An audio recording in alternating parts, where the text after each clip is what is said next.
بسم اللہ الرحمن الرحیم۔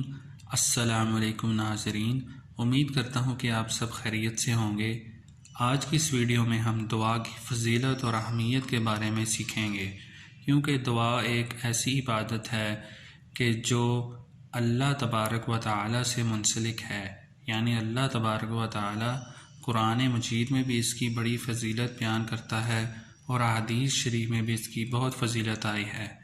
انسان کی تخلیق کا مقصد ہی اللہ تبارک و تعالیٰ کی عبادت کرنا ہے۔ فرمان الہی ہے وَمَا خَلَقْتُ الْجِنَّ وَالْإِنسَ إِلَّا لِيَعْبُدُونَ، یعنی میں نے جنوں اور انسانوں کو محض اسی لیے پیدا فرمایا ہے کہ وہ میری عبادت کریں، یعنی اللہ تبارک و تعالیٰ سے دعا کرنا عبادت ہے، جیسا کہ رسول اللہ صلی اللہ علیہ وآلہ وسلم نے بھی ارشاد فرمایا الدعاء هو العبادہ، یعنی دعا ہی عبادت ہے۔